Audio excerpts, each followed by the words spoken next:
गरीब की शादी। शशि की सौतेली मां ने उसकी शादी की तो बड़े गरीब, लेकिन पति कोई काम न करता। आप ससुर जी के साथ काम पर क्यों नहीं जाते?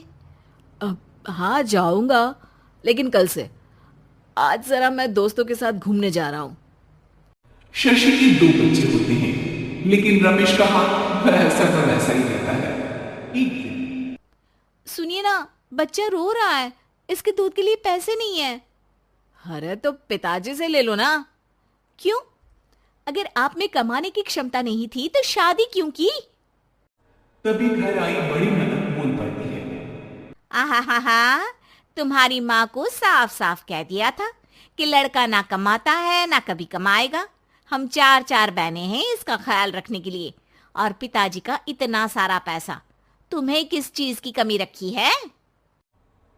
लेकिन थोड़े ही सालों में तकदीर बदल जाती है। शशि का ससुराल गरीब हो जाता है। सब बिकने के बाद शशि अपने पति, बच्चे और सास के साथ किराए के मकान में आ जाती है। मैं कोई नौकरी करना चाहती हूँ दीदी। अरे इतने बड़े घर की बहू थी शशि, तुम नौकरी करोगी? नहीं नहीं नहीं नहीं। नहीं करूंगी तो घर कैसे चलेगा? बच्चों को भी तो पालना है ना। तभी शशि का भाई आ जाता है। शशि, ये ले राशन का सामान। किसी भी तरह की कोई भी जरूरत हो तो बताना। भाई, अब मैं नौकरी करूंगी। देख बहन, वैसे तो मैं तेरे साथ हूं, लेकिन हाँ, मैं ये भी चाहता हूं कि तू अपने पैरों पर खड़ी हो जा। शशि को एक प्ले स्कूल में छोटे बच्चों को संभालने की नौकरी मिल जाती है। एक दिन शशि, मेरे स्कूल को अब तुम संभाल लो।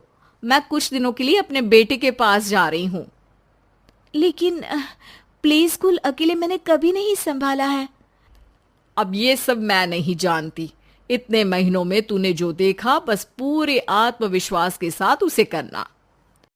शशि टेलर के जाने के बाद पूरे एक महीने उसका स्कूल अकेले संभालती है, और फिर एक दिन आता है जब वो अपना खुद का स्कूल भी खोल लेती है।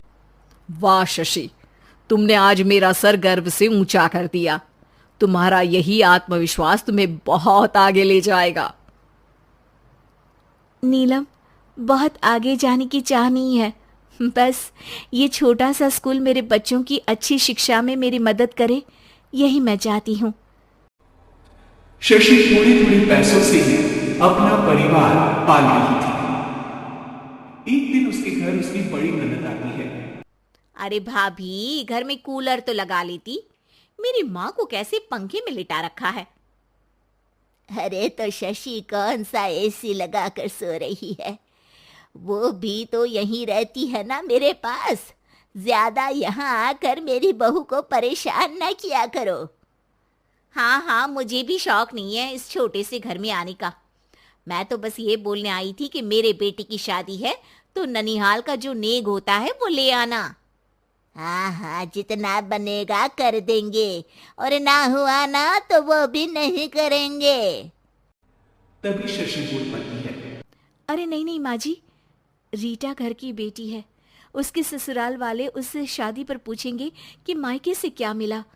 रीटा, तुम मुझे सामान की लिस्ट भेज देना। मैं पूरी कोशिश करूंगी कि तुम्हारी हर डिमांड को पूरा करें। अच्छा, मैं खाना लगाती हूँ। शशि ये बोलकर किचन में चली जाती है। धीरे धीरे कर शशि किसी न किसी तरह अपनी सारी ननदों की डिमांड भी पूरी करती, बच्चों की ख्वाहिशें और उनकी पढ़ाई के लिए पैसे जोड़ती। एक दिन जब शशि का बेटा 12वीं पास करके आता है। माँ, अब तुझे काम करने की जरूरत नहीं है। मैं अब कोई ना कोई नौकरी करके पढ़ाई भी साथ कर लिया करूंगा।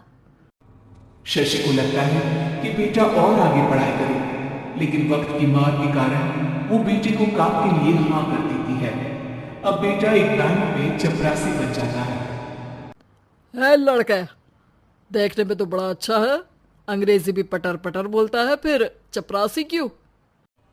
लड़का सारी बात मैनेजर को बता देता है। अच्छा, तो मैं तुझे एक मौका देता हूँ। तू यहाँ रहकर दूसरे डिपार्टमेंट का भी काम सीख। अगर तू किसी एक का भी काम अच्छे से सीख गया तो मैं तुझे यहाँ टेबल चेयर में बैठने वाली नौकरी दे दूंगा। लेकिन एक दिन शशि की ननद उसे फोन करती है। अरे भाभी, देखो मायका तो मेरा तुम लोगों से ही है। मैंने आपके बेटे और मेरे भतीजे प्रदीप के लिए यहाँ एक नौकरी देखी है, पूरे 5,000 मिलेंगे। वैसे करता ही क्या है, चपरासी ही तो है ना। कोई बात नहीं रीटा, मैं उसे इस शहर के बाहर नहीं भेजना चाहती हूँ। बाकी वो शाम को आएगा तो मैं पूछ लेती हूँ। वहीं प्रदीप मैनेजर की बात से खुश हो जाता है और मैनेजर के काम पर ही नजर रखने लगता है। वो उनकी तरह के पेपर पढ़ता, काम करता और आने वाले लोगों की बातें सुनता। एक दिन बैंक में ऑडिट वाले आते हैं। ये गलत है, पूरी बैलेंस शीट नहीं मिल रही है, कहीं ना कहीं गड़बड़ है। ए मैनेजर, क्या करते हो? बैंक के पैसों का हिसाब सही नहीं है। मैनेजर के पसीने छूट जाते हैं। तभी प्रदीप वहां जाता है। अब क्या मैं ये बैलेंस शीट देख सकता हूँ? अरे बेटा मजाक नहीं, जाओ पानी लेकर आओ एक गिलास। प्रदीप मैनेजर को पानी लाकर देता है और फिर ऑडिटर से कहता है, देखिए सर, मैं आपको बता सकता हूँ कि कैसे बैलेंस शीट को आप लोग गलत तरीके से जोड़ रहे हैं। ऐसा बोलकर प्रदीप एक एक कर सारे डाउट क्लियर कर देता है। अरे हाँ, ये तो पॉइंट हमने देखे ही नहीं थे। गुड, कौन है ये बच्चा? तभी मैनेजर बोल पड़ता है, अब हमारे यहाँ अकाउंट में नया आया है। ऑडिटर के जाने के बाद, वाह प्रदीप, आज तो तुमने मेरी नौकरी बचा ली।